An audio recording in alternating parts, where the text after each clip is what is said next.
Hey everyone, welcome back again to Joey's Rock Collection channel. Your host, Joey. Alright, thank you everybody. I truly appreciate it. It's been quite some time, but I'm glad to be back with you all. And on this week, especially on Elvis's week, we are celebrating and remembering Elvis through his memories and his great legacy that he has left behind.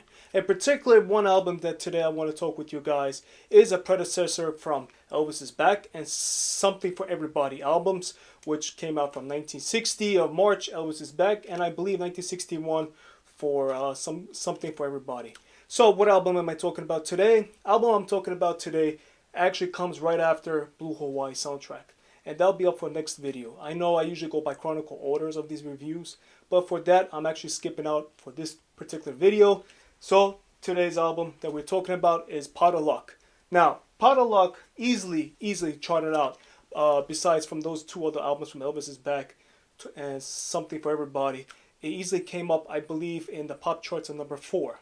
And from that point on, we're talking about this Genuine album has some fantastic rock and pop kind of, I would say, genre, and the styles are more of a ballad type of songs. So as you can see, here's the album. Take a look. It's in a mint copy. It's first release, actually. It's a LPM 2523 catalog number. Here's the back. It's a fantastic, like I said, condition with no spine wear. Even the spine over here in the back, you'll see everything persisting without any breakages. Now in my hand, I'm also holding some little jotted notes. So in case if I do miss along what I actually counted or kind of prepared for this video, it'll be for you guys. So don't mind me with that. I'm putting the cover back over here. Let's take a look at the record itself. It's in a MoFi sleeve as usual that I always put it in. Now today I am going to do a little bit different. And I am going to put this album so you guys can actually hear a little bit of sound. So here's the side A. And here we go with side B. Now, particularly, this album was recorded... Now, this album was recorded anywhere from between 1961 through 1962. I'm going to say from March to March. Why do I say from March to March? Is because actually one track from this album was taken from Blue Hawaii session recordings. And I believe that was actually Steppin' Out of Line. That was actually from the Hollis production from Blue Hawaii. It was just jotted down and put into this great album. Now I'm going to put it into my turntable so you guys can see, or hear, not see, but hear a little bit. And I'm going to a little bit talk over it so it doesn't, end up being a copyright strike on my video. So here we go, guys. The first song that I'm just going to put in quickly for you guys is going to be called Kiss Me Quick, a fantastic song by two great guys that actually calibrated most of these albums. Their names are going by, if I'm not mistaken, let me just put this on the side. It's actually Doc Pomus and Mort Schumann. Those two guys persistently made up of these sessions from the Pot of Luck. And I'm going to show you guys soon, very soon after this, a little bit of audio clipping for you guys so you can hear. Alright. Alright, I'm telling you, it sounds really nice for this kind of condition for 1S pressing. Take a listen.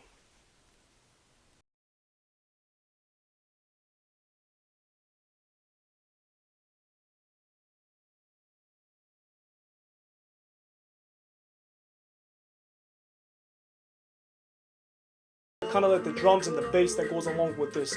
It's really nicely done and studio engineered by, I believe, Bill Potter himself, along with, I think, Thorin Nogar. So Thorin Nogar and Bill Potter both engineered this album totally by itself. So I'm just taking now the needle off the record so you guys got a little sample of hearing of the first song called Kiss Me Quick, a fantastic song that I enjoyed thoroughly for you. And I'm going to say one thing. Let me just take a look over here. I'm just going to look at over here my little charts over here, what I'm looking at. Alright, so basically most of the sessions were recorded in Nashville, Tennessee. The only one, like I said before, I think it was Stepping Out of Line, that was actually in Hollywood recording in the studios of RCA. And that was back in March of 1961. So let's take a look at all the songs that are on this track. It says here, right here on the side. It says, here's a great collection of his hits made up to satisfy and please the many Elvis fans throughout the world. Truly, that is great. And now, when you compare this album to also Elvis is Back and Something for Everybody, I would say, there's a lot of great songs, and I enjoy them thoroughly. And I'm gonna go over the whole stack. So, like, first song, "Kiss Me Quick," "Kiss Me Quick," which was, like I said again, done by the two Doc Pomus and Marty Schumann. They have done at least, I think, 4 or 5 tracks for this album. Plus, some of these songs ended up being on the single releases, which I'm going to show you as well. Now, you got "Kiss Me Quick." I enjoy that song thoroughly. Just for old time's sake, that song particularly always catches me to almost by the music wise and the way it was arranged from Old Ship. And I'm pretty majority of all of you are going to agree upon me on that one, because when you listen to that song, it just every time I hear it, I'm kind of like going through my head like Old Ship would be on that song. Now, "Gonna Get Back Home Somehow" is another song by Doc Pomus and Marty Schumann. Another great song. "Such an Easy Question" by Otis Blackwell and Winfield Scott. That song I enjoy very thoroughly. It's a great track on this album on side one. "Stepping Out of Line," like I said again, that's from Blue Hawaii. And on the next video, I'm going to have a review series of mine of the Blue Hawaii soundtrack along with the FTD box set as well. So that's why I skipped on for this video for today. And the last but not least, "I'm Yours." A nice ballad type of songs. Then you go side two, you got "Something Blue." It's another enjoyable song, a great song. "Suspicion." That's a fantastic song. And I believe that was also on a single release. I'm not sure what quite single that was. I could be wrong, but you guys could correct me on that one. But again, that was by Doc Pomus and Marty Schumann. "I Feel That I've Known You Forever." Now, that was by Doc Pomus and Alan Jeffers. "Night Rider," again, by the two fantastic arrangements and songwriters by them. I actually enjoyed that song thoroughly. Then you got "Found Out of Love." And "That's Someone You Never Forget." Now, that song particularly, that was by Red West and Elvis Presley. I believe he arranged that song. It wasn't like told, but what I read upon was that was almost like dedicated to Elvis's mother, basically, Gladys. So that song persistently, I imagine or assume when Elvis sung that song, that was mostly dedicated to his mother. Now,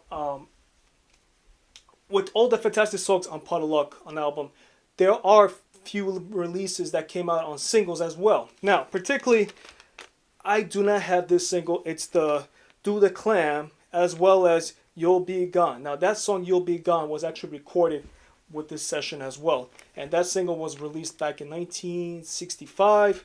Then we go on to basically "She's Not You" and "Just Tell Her Jim Said Hello," which is this single right here that I have in my hand. A fantastic copy that I have, as you all can see. Let me put my note down over here on the side. Here we go. Here's "Just Tell Her Jim Said Hello," as you can see. And I'll read you out the catalog later on after I show you the record. And as well, "She's Not You," right here, which was actually Pomus, Stoller, and Lieber. That's a fantastic song. I enjoy that song thoroughly, very much. It's basically, let's take a look. It's a Indianapolis pressing. It's a 4S and a 4S. So basically, this is a 4S pressing. So it's an early release that was released probably sometime in 1962 when this single first came out. And then last but not least, we do have basically the other two fantastic songs, which I actually have is this fantastic FTD release that released with the original album and the outtakes and also the bonus songs that actually were included during the session of Pot of Luck. So again, CD1 brings you basically the original album, albums 1 and 2 side. Then you go to basically also on the singles, which would be "She's Not You," "Just Tell Her Jim Said Hello," which I just showed you before, that came out 1962. "You'll Be Gone," which was "Do the Clam," along with 1965 that came out. Then you got the bonus songs, which wasn't included till I believe it's "Elvis for Everyone." That particular album, they kind of batched up old leftovers and all, kind of sorts. I mean, it's not a bad album, but that'll be my next review when I get up to that point. What songs particularly are on that Elvis for Everyone, 1965, basically, "For the Millionth and the Last Time," and "I Met Her Today," which persists, like I said, on that particular album. That was leftovers, just jotted down for Elvis for Everyone. Now, here's the FTD cover, basically from the The release, it looks like it's almost like a UK kind of pressing because it has that kind of RCA logo. Here are the discs basically, and it does kind of tell me when you look at the labels that most likely is a UK type of release. Now they do also have a nice little booklet that has all great materials about the sessions and recordings. As you can see, here is Pot of Luck with Elvis, Follow That Dream presents. Then they also give you the track listings, all about the original sides. And then you got the sessions that were taken basically from March of 1962, October 61, June 61. So basically, majority of all the recordings were recorded from June and October of 61 and then March of 62. So then you go inside the middle, you get all the outtakes, the time recording, the frames. Some great photos as well, as you can all see, like some of the singles that were released from foreign and different countries, as you can all tell. Even got like Japanese and all. Let's continue on. Then you got the track listing. Then you got the behind the scenes. They talk about particularly every song that was recorded, and the date and all that good stuff. And of course, you got some fantastic Elvis photos that were probably initiated for using for the albums or for the single releases out there.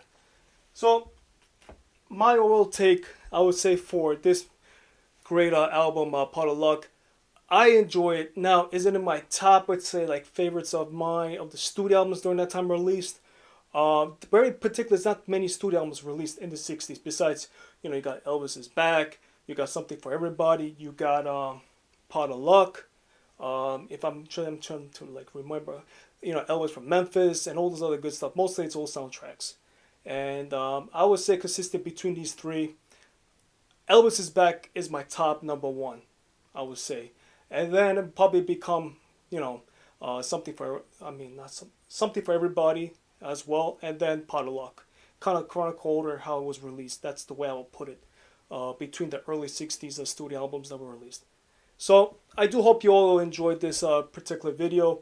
And it's something new I'm trying to do over here. So I am reusing my background now with the Elvis and all my memorabilia I can see over here. So I hope you enjoy that as well. And I'm standing right now. It's no more like, I should just sit down and be slouched. So I said to myself, let's make a new kind of type of videos and contents for you that you're all going to be enjoy. And if you like, you can leave a comment below and let me know what are your thoughts about this particular album. Do you enjoy it as well thoroughly? What are your favorite top picks from this album, with the songs or the sessions that I just showed you guys? I'd like to know your feedback and your comments as well below this video. So don't forget to hit the like, subscribe buttons on the video if you'd like to get more new upcoming video, let's say like notifications, contents I'll be putting out for you guys. I would really appreciate it. And as well, let's not forget that this week is Elvis week. And, unfortunately, the ultimate passing of Elvis back in August 16th of 1977, which dedicates now 46 years of his death. It's very unfortunate and tragic, to be honest, for all of us, all our fans out there. Many fans go each year down to Graceland in Memphis and, just to pay tribute and respect to the man himself who left wonders of work, music, legacy, faith, everything behind him.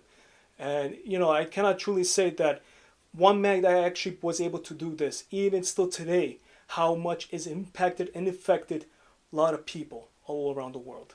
So again, guys, thank you all for watching. Don't forget, long live the King, Elvis himself, and let's keep his legacy alive and well. Till then, I hope you're all going to join with me next video of Blue Hawaii. Take care.